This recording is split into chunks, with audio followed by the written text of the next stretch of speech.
Hi, everyone. Today, I want to talk about how to change your thoughts so that you can sleep better. Because here's the truth. If you think that you won't sleep well, then you won't.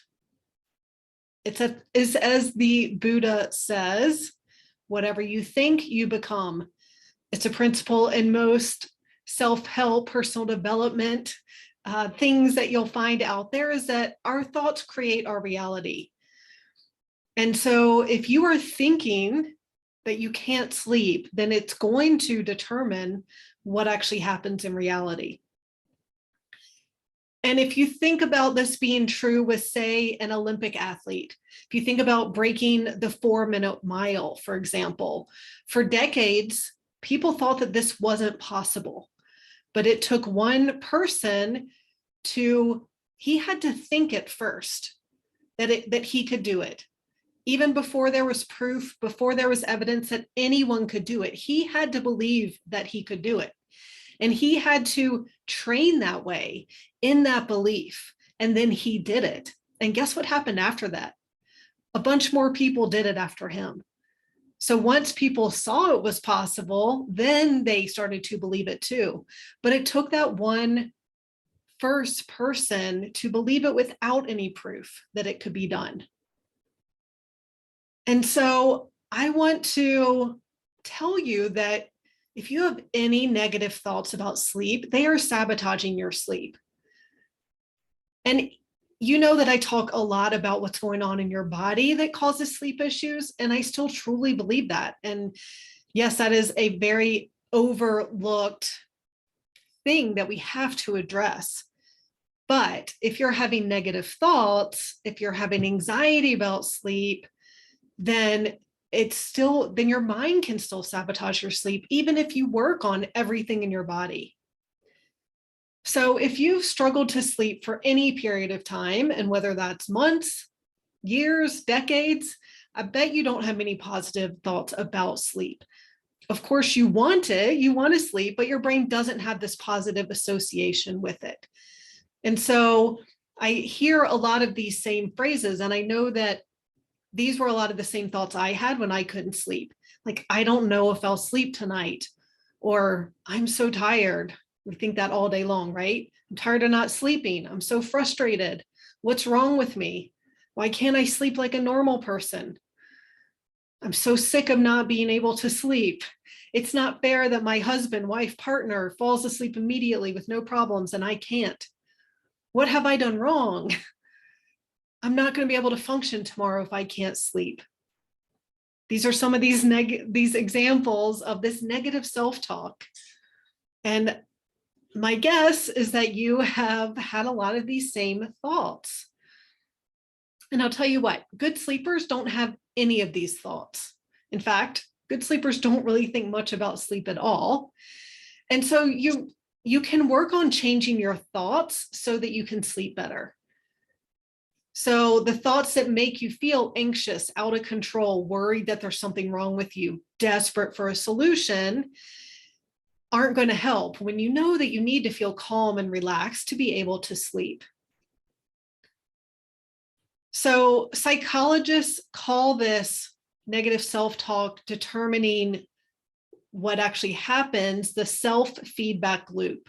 So if your negative self-talk is, I can't sleep, then that is going to lead to your self-image of, I'm not a good sleeper, which is going to lead to your performance. I don't sleep well, or I don't sleep, I can't sleep, which then goes back to your negative self-talk of I can't sleep. And so it becomes this vicious cycle. Now, I want to point out that people with sleep trouble tend to be the worst judges of how much sleep they're actually getting. So studies show that many insomniacs overestimate the time it takes them to fall asleep, and also overestimate the time they spend awake in the middle of the night. There was one study at Stanford University Sleep Clinic that looked at 122 insomniacs in their lab.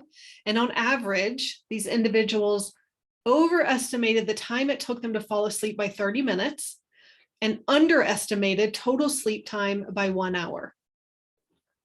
So we aren't good at knowing how much we're actually sleeping.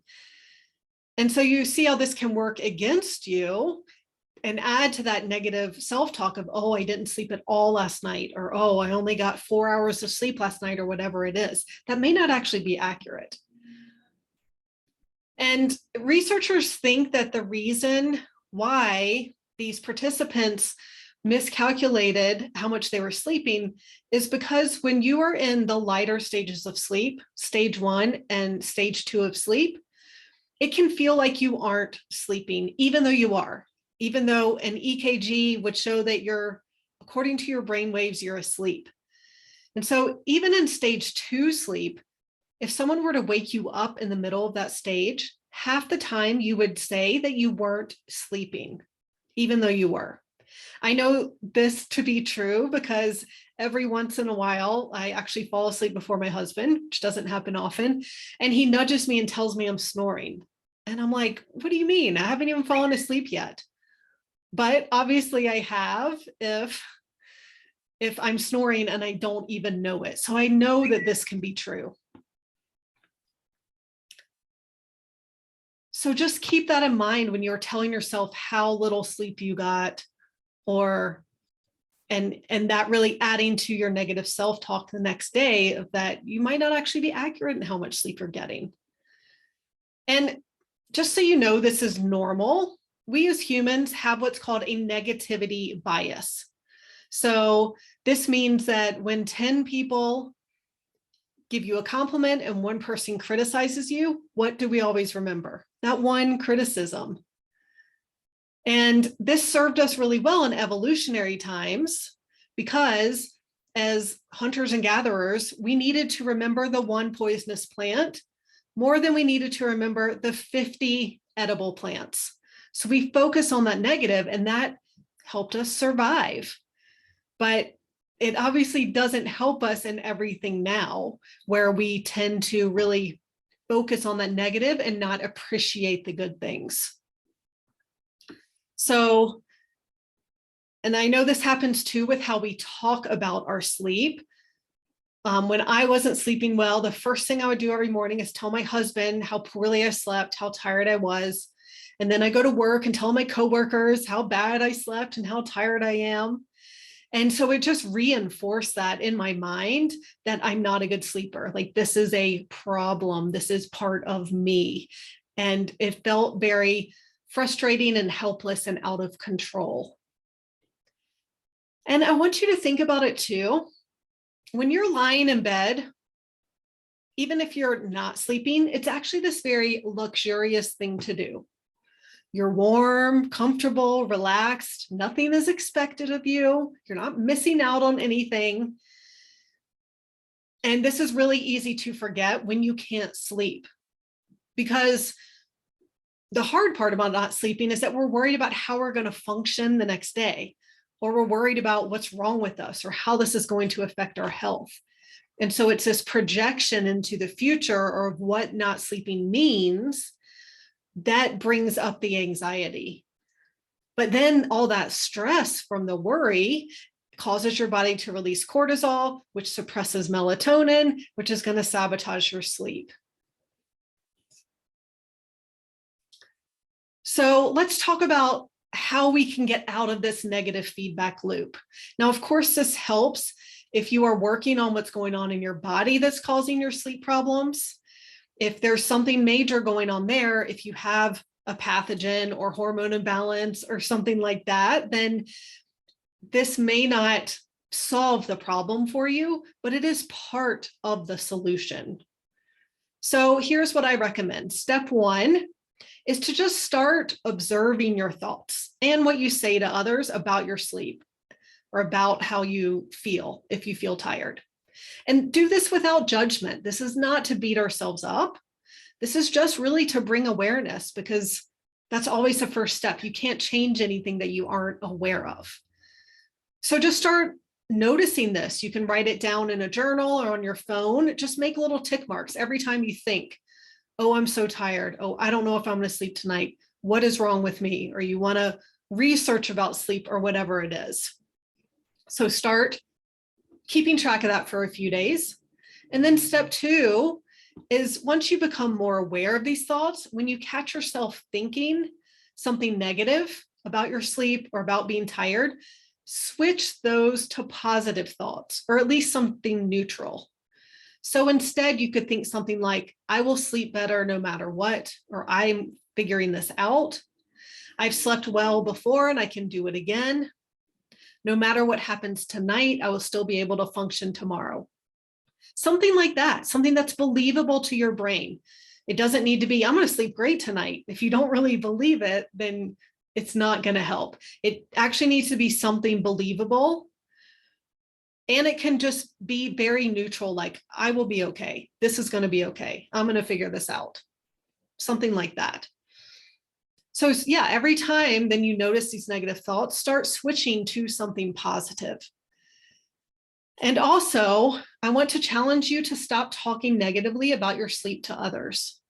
So if you catch yourself telling your partner, telling your coworkers, telling your friends about your sleep, about how tired you are, then just stop and change the subject. That can make a really big difference. And when you do feel tired during the day, ask yourself what you need. Instead of just being upset because you're tired, think, what is going to help me right now? Do you need a 10-minute break? Do you need a drink? Do you need a walk in the sunshine? Can you take a quick power nap? Do you need some food? Maybe you're hungry. And just give yourself what you need in that moment to feel better. And then step 3 that can really help is coming up with a mantra. So this is something that you tell yourself at bedtime or in the middle of the night if you can't sleep or when you're trying to fall asleep.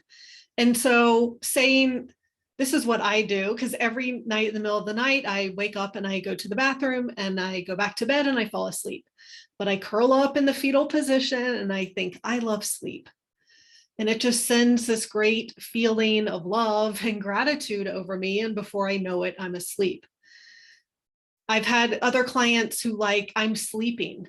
So getting back to that stage 2, not being able to, or not knowing that you're asleep, even if you're sleeping. So telling yourself, I'm sleeping, is this very neutral way to get back into sleep. So these things can help you stay positive and relaxed so that your worry about sleep, your anxiety about sleep doesn't continue to sabotage your sleep. All right. Well, I hope this helps with some of those negative thoughts about sleep. And yes, we still have to address the things going on in your body, but we also have to address this mental part. Because if you're telling yourself you can't sleep, you're not going to be able to. All right. Have a great week, and I will talk to you next week.